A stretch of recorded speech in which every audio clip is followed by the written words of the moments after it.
So I hope you all are doing well. So in this episode of Digital Class, we are going to take up a new poem, Television, for ICSE Standard 9 and 10 English Literature, written by Roald Dahl. The poem is a bit long, of 93 lines, so without a delay, we will start with the text. And as I told in the previous episode, you have to read the box which is given just before the text of either a poem or a short story, just before the text in your textbook. There is a box given in which you will find a little bit of introduction of the writer as well as a little background of the poem or a short story. So we'll start with the box.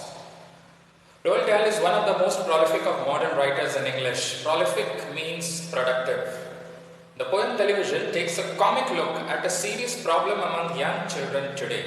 So the problem is serious, which exists among the young children, but the problem is dealt in a comical way, in a light way. The poem warns us about the dangers of excessive television watching. Excessive means more than necessary. See, even if we eat more than necessary, rather than doing something good, it would cause harm to us. So anything doing more than excessive, it is harmful.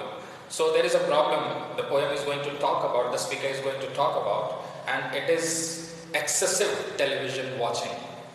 He tells us that the TV robs the minds of the power of imagination and creativity. So the speaker, Roald, he tries to tell that because of excessive watching, the children, they lose the imagination, the imaginative power and creativity, means to create something by their own. So what is the option? Rather than watching TV or watching computer, watching tablet, watching smartphones, what is the better option according to the speaker? He advises us to read books, for this will enable us to discover deeper levels of joy. According to the speaker, if we try to read books and if we find it interesting, it would give us more joy than watching TV. Find fulfillment in life and open a whole new and exciting world for us. So we will feel like our world is complete, our life is complete if we start reading books. So without delay, we will start with the text. You should understand that the poem is written in freestyle. Freestyle, when a poem doesn't have any stanza, means it is from start to finish without changing any paragraph. It is written. It means the poem is written in freestyle, because you can see in the poem from line number 1 to line number 93, there are no distinguishing stanzas. We start with the text. The most important thing we have learned so far as children are concerned is never let them near your television set. Or better, still just do not install the idiotic thing. Idiotic thing means the use of this word shows the disgust, D-I-S-G-U-S-T, disgust of the poet. Another meaning of idiotic thing is that you probably know that the television is called the idiot box. In almost every house we have watched them gaping at the screen. So, one of the first things a reader will notice, you will notice, when beginning television is the narrative perspective, means the way the speaker is trying to narrate, to talk to you, to communicate to you. The speaker is addressing us from the third person, referring to himself and at least one unknown person as we. So the writer is trying to say of everything these people have seen, the most important thing they have learned is that children should not be allowed to be near your television set. The speaker does not describe at this point why that is the case, but he states that it would be better if everyone stopped buying the TV or install the TV. It is a better instruction. You see, the first instruction is not to let the children come near the TV, not to let them watch. Or the second, it is better not to install it. Because according to him, they are idiotic, and at least from this introductory statement, they do not do any good, but rather harm. So the first negative thing the speaker lists out is the ability to make kids gape at the screen. Gaping at the screen, gape means to completely stare at it, completely stare at the screen with the mouths open. So they become, the children, the mind, the eyes, their complete concentration. It seems like it is entranced entranced, entranced by the narrative playing out. Text. They loll. Loll means move lazily, lazily, and slop means idle, idle, and lounge about. It means sedentary position. Sedentary spelling sedentary. Sedentary position where there is no outdoor work at all. There is no exercise, and you know that how much field activities or outdoor activities are necessary for a child to grow in a perfect manner. And stare until the eyes pop out. They keep on looking at the TV screen. It seems like their eyes will bulge out. Mockingly, he says, last week in someone's place we saw a dozen eyeballs on the floor. Means last week he went somewhere, and what did he notice? A dozen eyeballs, means of 6 children eyeballs, they were lying on the floor. They sit and stare and stare and sit until they are hypnotized by it. Means the children continuously they sit in front of TV. It seems like they are hypnotized. Means mesmerized. MESMERIZED or SED. Mesmerized by it until they are absolutely drunk with all that shocking, ghastly junk. Junk means garbage. Ghastly means horrible. So in these lines, the speaker dives into all the many reasons everyone should either get rid of or never buy a TV. Why he was telling just at the beginning of the poem, not to install, not to let the children come near the TV. The children are drained of all their intelligence. Their intelligence, the feeling, it just stops working and end up in a lull in which they do nothing. They just sit, they just lie down. They only want to sit or lounge about and watch TV till their eyes pop out. This is the first example of the poet's use of hyperbole, hyperbole. Of course, the eyes will not pop out, but it is mentioned in an exaggerated way. It is mentioned in a highlighted way. But the impact of the everyday life will be same. If they want to do is watch TV, they might as well probably they will lose their eyesight. Many times we see that the children, they put on glasses.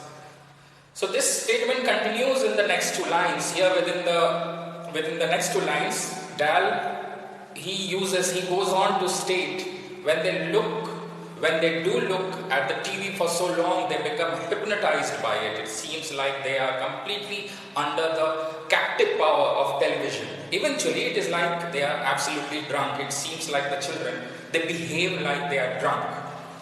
Rather than it is not like they are intoxicated by alcohol, but they are drunk by the ghastly junk. Ghastly means, already said, horrible kind of garbage which is presented on TVs, shows and movies.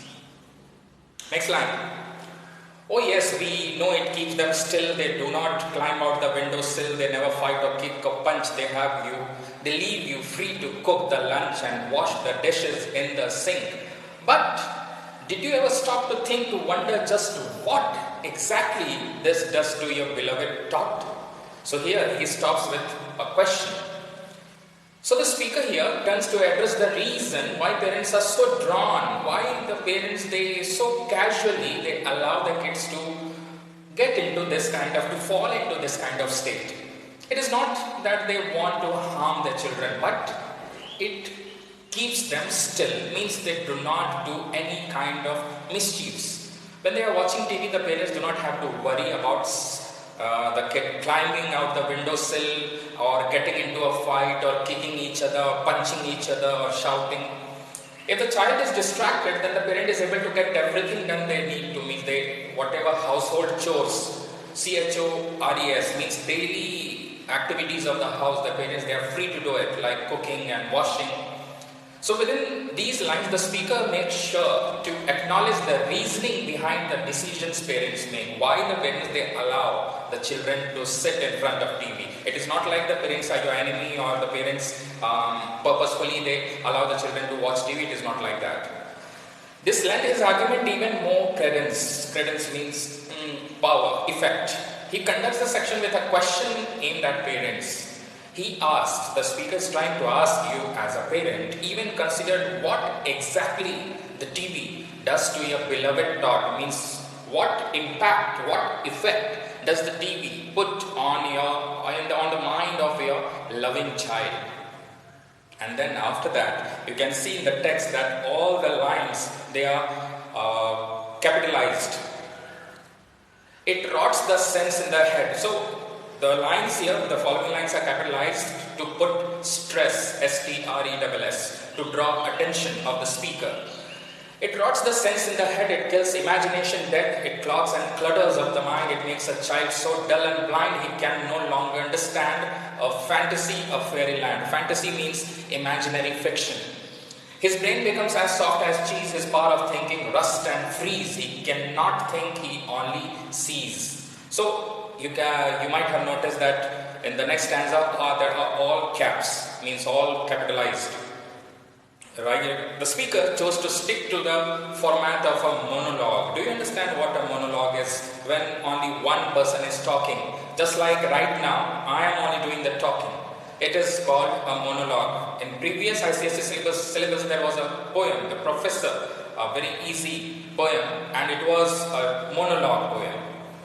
So the writer here, he is doing all the conversations and have his speaker answer the question. He does so with characteristic zeal and outrage. The speaker only is putting the question and he is only presenting the answer. That is a monologue.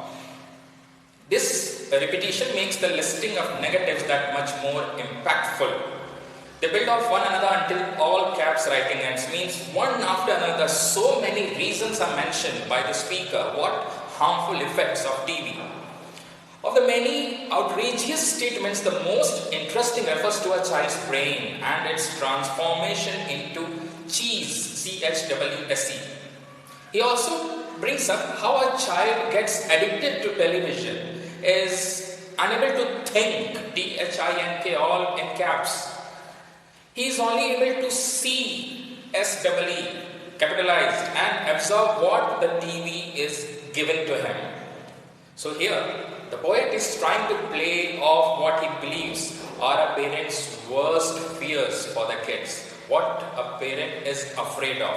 Because all the parents, they want their children to succeed, and especially they do not want to be at fault if the kid does not. The parents, they are not ever ready to take the blame on themselves if the child does not succeed. Next line. All right, you will cry, all right, you will say, but if we take this TV set away, what shall we do to entertain our darling children? Please explain. So it seems like the parents, they are trying to ask the speaker, but of course it is in the speaker's words only, that suppose if the TV is taken away, how to keep the children engaged, or how to entertain, how to keep them busy. The writer says, we will answer this by asking you, what use the darling ones to do, how use they keep themselves contented, means satisfied before this monster. Another name for TV. First name we saw, idiotic thing. Another name for TV used by the speaker, the poet, is the monster. It means, you understand, was invented. Have you forgotten? Don't you know? So again, this part also ends with a question. The poet, from the side of the parents, he only presents the question and then he only presents the answer. That before, there was a time when there was no TV at all, it was not invented. So before that time, how the parents, they used to keep their children engaged.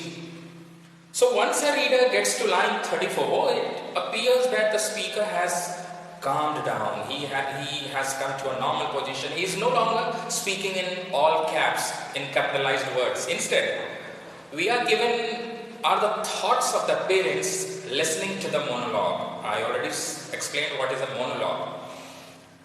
The parents would likely cry out in frustration over the whole situation. The speaker again and again, he is asking the parents to remove the TV, not to let the children watch the TV, or better not to install it. The parents would get frustrated, and then the speaker tells the parents about the harmful impacts of the television on a kid's brain. So any listener will be able to understand the speaker's argument, but that doesn't mean they know what are the alternatives, what are the options, what the parent asks, shall we do to entertain our darling children?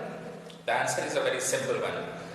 The children will now do whatever children used to do before the television was invented. When it was not invented at that time, what the children did at that time. It doesn't seem like the parents are able to remember what it was children, what they did before TV. There is no answer with the speaker's monologue. Instead, he talks down to the parents, asking them if they have forgotten what the world used to be like. Next line. We will say it very loud and slow. They used to read. They used to read. They would read and read and read and read and then proceed to read Scots, gadzooks. These are the expression of surprise or disbelief. One half their lives was reading books. The nursery shelves held book galore, means in abundance, in a large quantity. Books cluttered up the nursery floor, means everywhere there were books seen, everywhere they are scattered. And in the bedroom, by the bed, more books were waiting to be read. So it is clear the speaker is getting annoyed with the target listeners, with us. They are just as out of touch with the dangers of television as he feared. Means whatever fears the speaker had in his mind, he finds all his fears come true.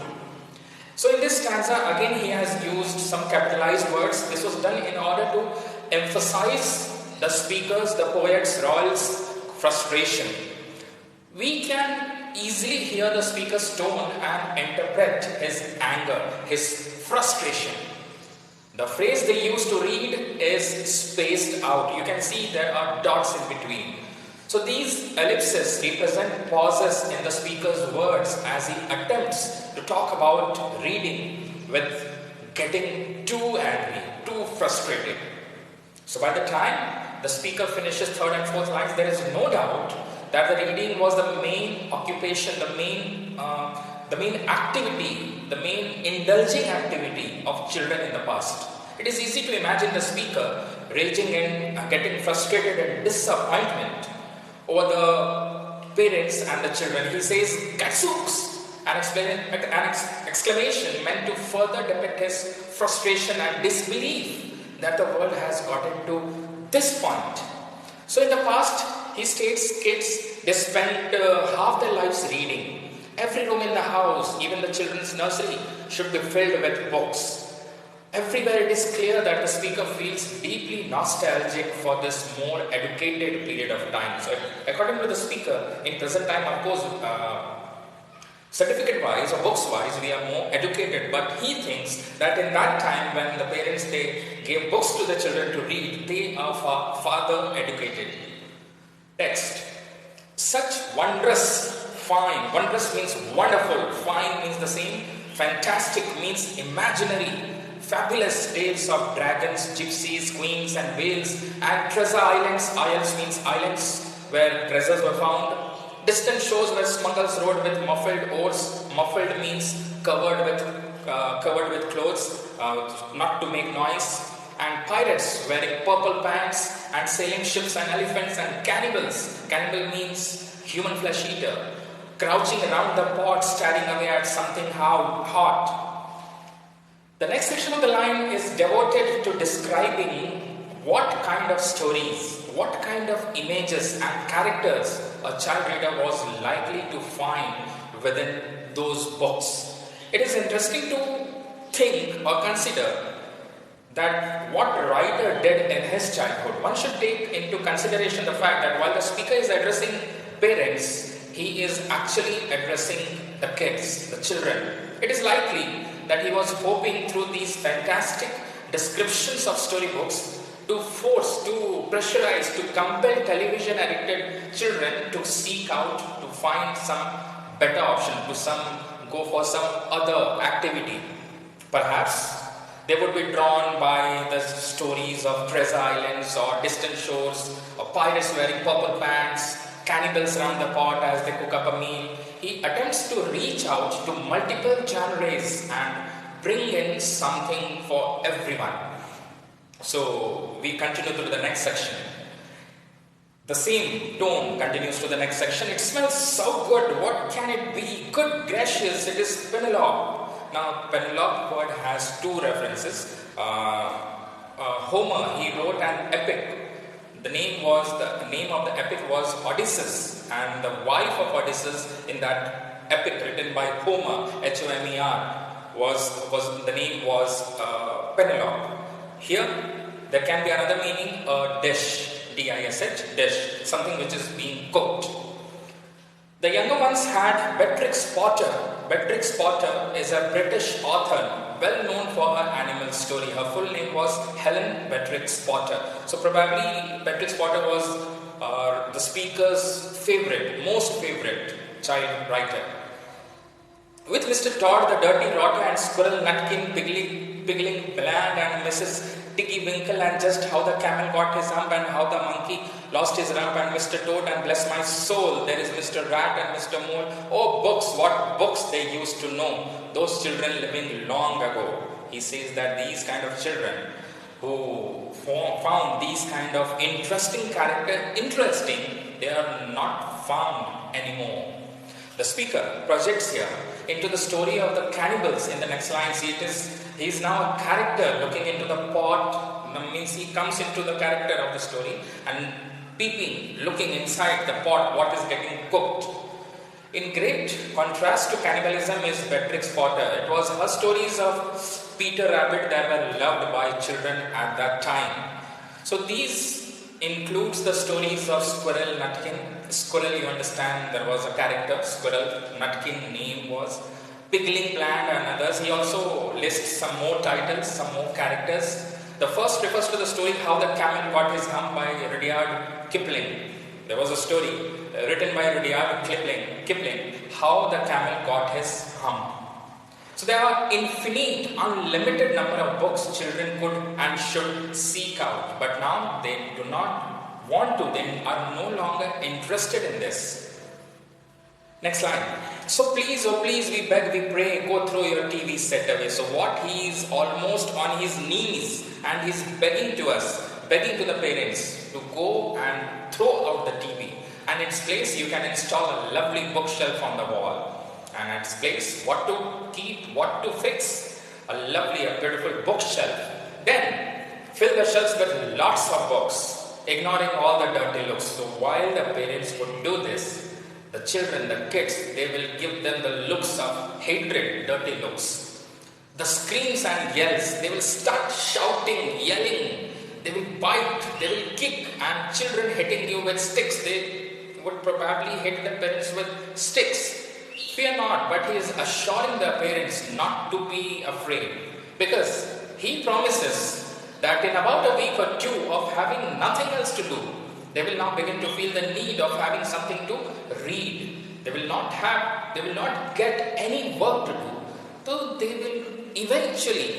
will come to the bookshelves to read something. The poet here starts the conversation at line 72. When the speaker repeats his initial request, he asks the parents listener to please throw the TV sets away. By this point, any parent should be more than willing to get rid of their TVs. It is the belief of the speaker. So in the following lines, he says it is time for children to go back to reading books. A parent should ignore all the screams and bites and kicks and hitting by sticks. The speaker is sure that eventually the children would be so bored that they will stop complaining and they would come to start reading. And once they start, oh boy, the speaker exults in joy, means so much excited. He expects the parents to feel it. The meaning of oh boy, the speaker shows his extreme pleasure. You watch the slowly growing joy that fills their hearts. They will grow so keen, they will wonder what they had ever seen in that ridiculous machine. This is another name used for TV. Idiotic box, then the monster, then ridiculous machine. That nauseating means disgusting. Foul means offensive, O-F-F-E-N-S-I-V-E. unclean. So these are very strong words for condemnation, hatred, which the speaker uses here, like ridiculous, nauseating, foul, unclean, repulsive. It means hateful television screen, and later each and every kid, means child, will love you more for what you did. Is assuring, he is giving a sort of guarantee to the parents that later the children would thank the parents. So this poem concludes with the speaker's optimistic prediction that the children will come to love reading. They will finally see the joy, they will finally feel the joy, feel the happiness that comes from reading books. Books will enter into their hearts and fill them in a way they have never experienced before.